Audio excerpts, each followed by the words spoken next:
Ito ang Presidential Broadcast Service. Radyo Pilipinas. Radyo Publiko ng Bagong Pilipinas para sa Bagong Pilipino. Naghahatid ng mahahalagang balita at impormasyon na guugnay ng pamahalaan sa sambayanan. Tulay sa himpapawid ng serbisyo publiko. Radyo Pilipinas. Radyo Publiko. Ang boses ng Pangulo sa Iloilo. Radyo Pilipinas. 585 AM. Oras sa Radyo Pilipinas, 4:04 sa hapon. Gikan sa hulog balitaan sa PBS, Radyo Pilipinas, Iloilo. Gintipon sa bukos na pwersa sa News and Public Affairs Division. Mga pagsaysay sa mga hitabo o aksyon, mga pananawan, kag desisyon, mga hibubulot sa napituhan na sektor, mga dalagpong nga balita, diri sa Iloilo, at mga bahin sa Kabisayan nagkatunggan. Mga balita nga natipon sa sulod sa nagligad ng 24 oras. Inyo mapatian sa Headliners Was. Kagkaroon, yari ang inyong PBS News Team.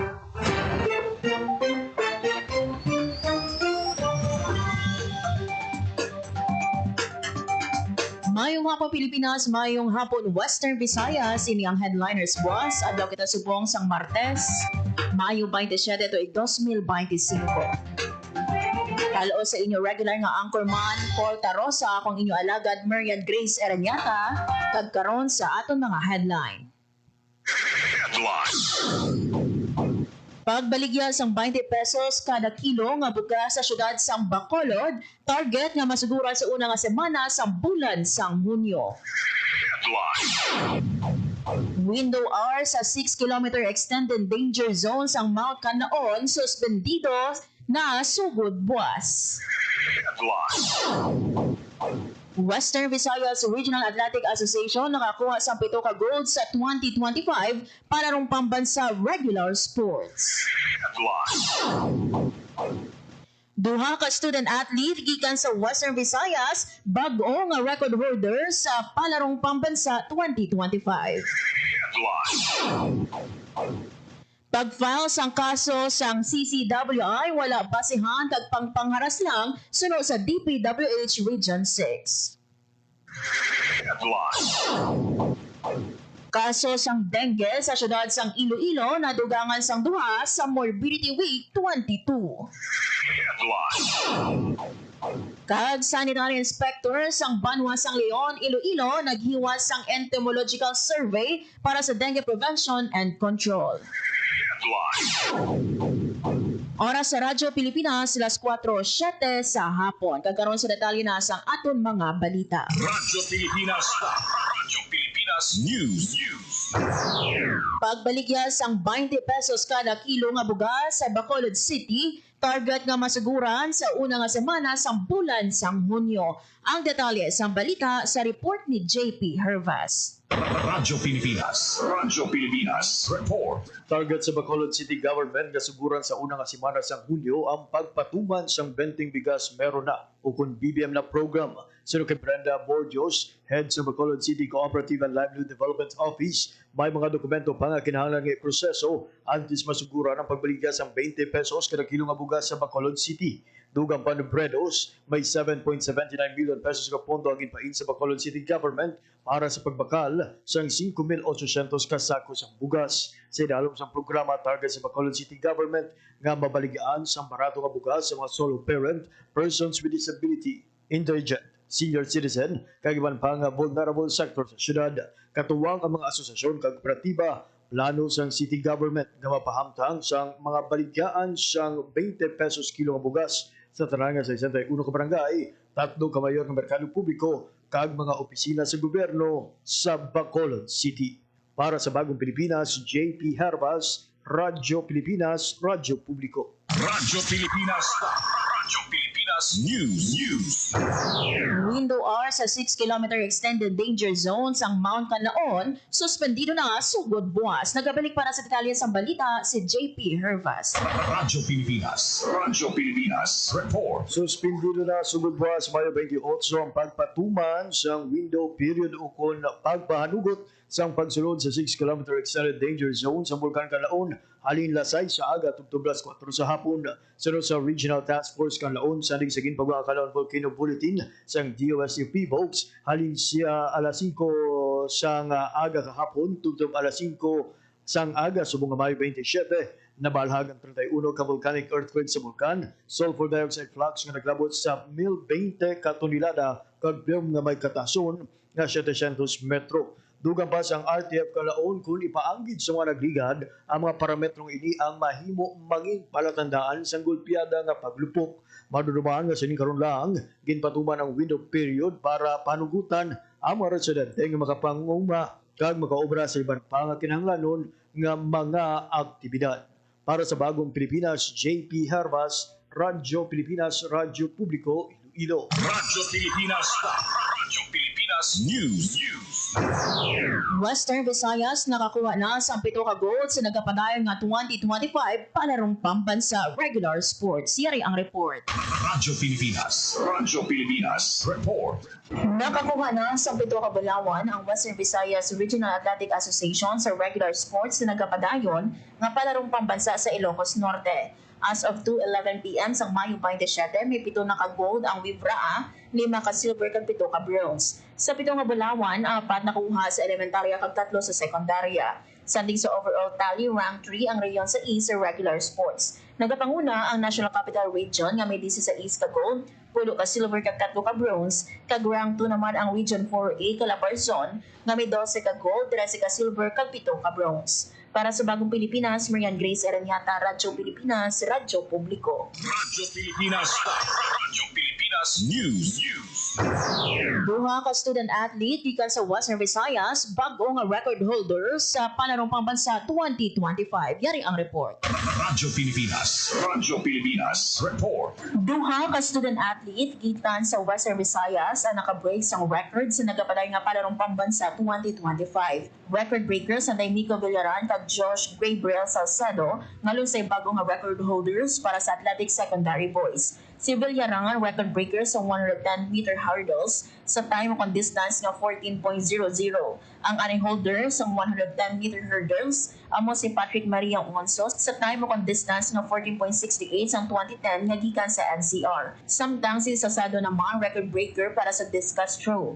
Na-break ni Salcedo sa time on distance nga 45.52 ang anay record ni Eric Gabriel Villanueva nga gikan man sa Western Visayas nga may time on distance nga 42.86 ang 2023. Para sa Bagong Pilipinas, Marian Grace Eraniata, Radyo Pilipinas, Radyo Publiko. Radyo Pilipinas. Radyo Pilipinas News.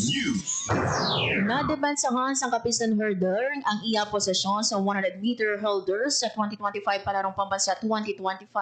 Liwat nga nagdaog si Angel Villagracia sa Bulawan sa pareho nga hampang bagay nga iya man nakuha sang 2024. Sunod sa Capiz Provincial Government, si Angel bumulod ho sang Capiz National High School. Radyo Pilipinas. Radyo Pilipinas News.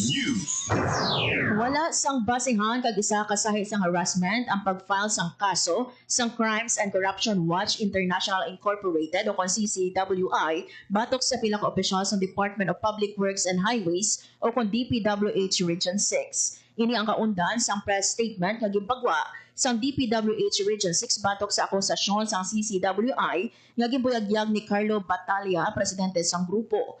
Nanindugan ang ahensya nga sang nagligay nga tuig lang sa gipasakaan man sang kaso ni Anay Deep o kung kasubo nga kaso si Anay DPWH Regional Director Nery Bueno kag ibang pang opisyal sang DPWH apang gindismiss ini sang Office of the Ombudsman bangod sa kakulang sang pamatuod nga kag ebidensya. Sunod sa DPWH 6, bisan wala gimpili nga observer ang CCWI sa public bidding, apang sila ang ginpahanugutan sa pagtambong sa proseso sa ngalan sang transparency. Nagapati ang DPWH nga isa ka malisyoso nga tikang ang ginhimo sang CCWI apang ila ginarespeto ang kinamatarong sa mga nagreklamo kag nagakabagay lang nga depensahan man sang ahensya ang reputasyon sang organisasyon kag sang mga empleyado sini. Radyo Pilipinas. Radyo Pilipinas News. Oras sa Radyo Pilipinas, las 4:13 sa hapon. Dugang paging nga mga balita, bantayan sa pagbalik sa programa Headliners Plus. This is a public service announcement Isang paalala mula sa National Telecommunications Commission, National Capital Region o NTC-NCR. Ang kanilang Oplan Contra Tax Scams. Oplan Contra Tax Scams. Binabalaan ng publiko na sakaling kayo ay makatanggap ng kakaibang text messages sa mga di kilalang numero o di kaya ay mga text messages na may kahina-hinalang mga link. Huwag pansinin, huwag pindutin, huwag i-click ang link, huwag i-click ang link. Ipagbigay alam agad sa NTC website ntc.gov.ph o kaya sumulat sa kanilang email na contratextscam@gmail.com. Sa mga panahong ito, huwag padaya, maging wais na madla. Makibahagi sa Oplan Contra Tax Scam. This is a public service announcement. Public service announcement from PBS, Presidential Broadcast Service, and Radyo Pilipinas.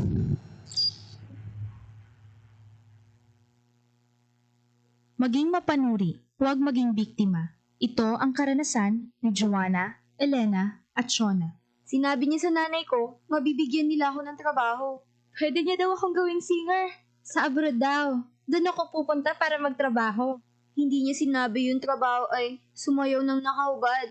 Kinulong ako kasama ng mga ibang babae at hindi pinakain. Umabot ako ng Singapore. Pinilit naman ako makipagtalik sa mga foreigners. Doon ako nabuntis. 15 years old lang ako noon. Dito sa Pilipinas, 100,000 na bata ay pinapasok sa sex trade. Ang child trafficking ay isang krimen. Mag-report sa Action Line 02-1343. Hindi mo kailangang makita ang mga mukha nila para maramdaman ang takot nila. Isang paalala mula sa ECPAT Philippines, Interagency Council Against Trafficking, PIA, at ng himpilang ito. For 53 years, the people suffered from heartless communist terrorists who killed thousands and are killing thousands more. They destroyed families, our youth, and their dreams. There should be accountability for human rights abuses and ISL violations. Our people have had enough of this senseless violence. Thousands have already surrendered For genuine peace and development. Together, victory will be ours. Oras sa Radyo Pilipinas, alas 4:16 sa hapon. Sa gihapon mga ben, nagapamatik mo sa programa Headliners Buwas. Radyo Pilipinas. Radyo Pilipinas News. Kag sa dugang paginaton nga mga balita, Radyo Pilipinas. Radyo Pilipinas News. nadugangan sa duha ka kaso sang dengue ang syudad sang Iloilo. Sa gimpagwa nga datos sang Iloilo City Health Office sa Morbidity Week 22 as of May 26, 2025, yan na sa 195 ang kabilugan nga numero sang dengue cases sa syudad sang Iloilo. Ginalikipangan sa mga pasyente halin sa barangay MB Hatchanova, kag Gubay sa distrito sang Haro ang duha ka bag-o nga kaso. Padayon nga ginapahanumdum sa City Health Office ang pumuluyo sa pag-obserba sa 4S strategy kag sama-sangkad nga pagpanglimpyo agon mapunggan ang pagduging sa lamok nga carrier sang dengue virus. Sa 195 ka kaso, 193 ang naka-recover kag isang active case kag nagapabilin nga isa ang napatay. Radyo Pilipinas. Radyo Pilipinas News. Sanitary Inspector sa Banwa sang Leon, Iloilo, naghiwas ang entomological survey para sa dengue prevention and control. Yari ang report. Radyo Pilipinas. Radyo Pilipinas Report. Naghiwas ang entomological survey ang sanitary inspectors gikan sa munisipalidad sang Leon, Iloilo para sa dengue prevention and control. Ginhiwat ang entomological survey sa Barangay Hamog Hines kung sa diin may clustering sang kaso sang dengue. Tinutuyo sang survey nga hibaloon ang ginapangitlugan sang lamok, matungod ang density kag species, takso ng entomological indices, i-assess ang risk level para sa dengue outbreak kag suportahan ang vector control strategies kapareho sang targeted fogging, larviciding o community clean-up drives. Sanig sa datos ng Iloilo Provincial Health Office as of Morbidity Week 20 sining 2025, lakip ang Barangay Hamog Hines sa mga barangay sa probinsya nga may clustering of cases o kung mga lugar nga may 3 o kung masobra pa sa kaso sang dengue sa 4 kasunod-sunod nga semana. Para sa Bagong Pilipinas, mga Grace Aranyata, Radyo Pilipinas, Radyo Publiko. Radyo Pilipinas. Radyo Pilipinas Pilipinas News. Pag-upgrade sa mga pasilidad kagagamitan sang research outreach station kag satellite stations, isa sa mga mayor nga programa sang Plans and Program Section sang Department of Agriculture, PMED. Ang detalye sa balita sa report ni JP Harvas. Radyo Pilipinas Report. Isa sa mga mayor nga programa nga ginatiwaan nga mapunduhan siyang Plans and Program Section sa Department of Agriculture Western Visayas Planning, Monitoring and Evaluation Division ang pag-upgrade sa mga pasilidad kag kagamitan sa mga research outreach station kag mga satellite station sini sa usapang agrikultura. Ginpahay ni Herbert Fernandez, Information Systems Analyst 2 sa MD Western Visayas PMED, nga kabahin ini sa mga prioridad nga programa sa ilang opisina nga naka-pipeline na sa Regional kag National Investment Program. Nebluan diri sa Western Visayas ang hensya, may anong ka research outreach station kag 3 ka substation. Dugang pa ni Fernandez doon nga maaprubahan, dako nga bulig ini para maka-avail ang mga manguma sang goods kag services sa kada istasyon. Para sa Bagong Pilipinas, JP Harvas, Radyo Pilipinas, Radyo Publiko. Radyo Pilipinas News. Para sa masaganang Bagong Pilipinas 2024 to 2028 framework, nagaserbe nga giya sa Department of Agriculture Western Visayas sa budget planning and strategic initiatives. Nagabalik para sa detalye sa balita si JP Harvas. Radyo Pilipinas Report. Nagaserbe nga giya sa Department of Agriculture Western Visayas sila budget planning and strategic initiative ang para sa masaganang Bagong Pilipinas 2024-2028 framework.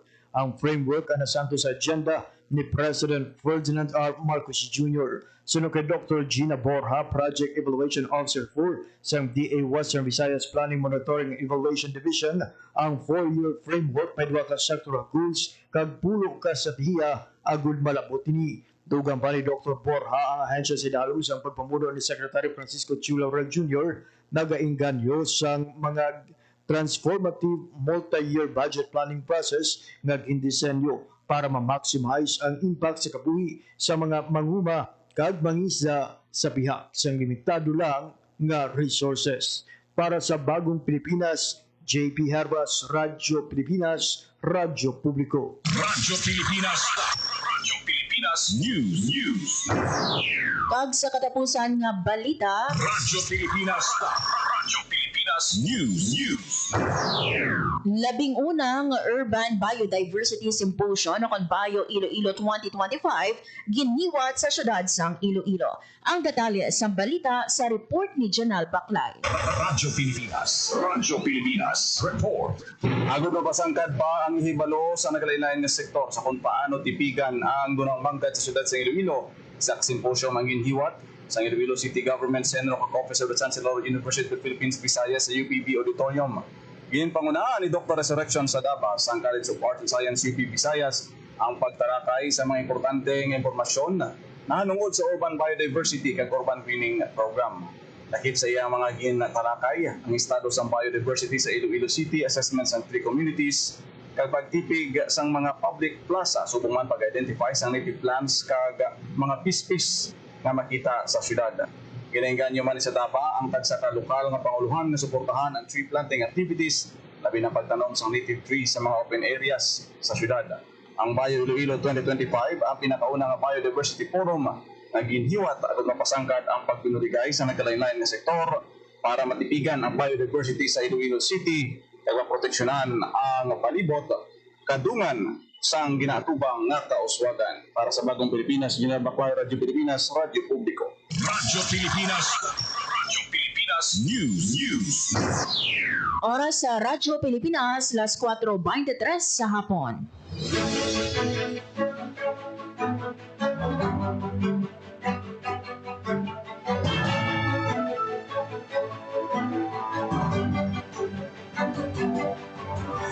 Amo yato ang mga balita nga natipon kag ginbantayan sang Radyo Pilipinas Iloilo News Team para sa Headliners Boss adlaw kita subong sang Martes, Mayo 27 tuig 2025.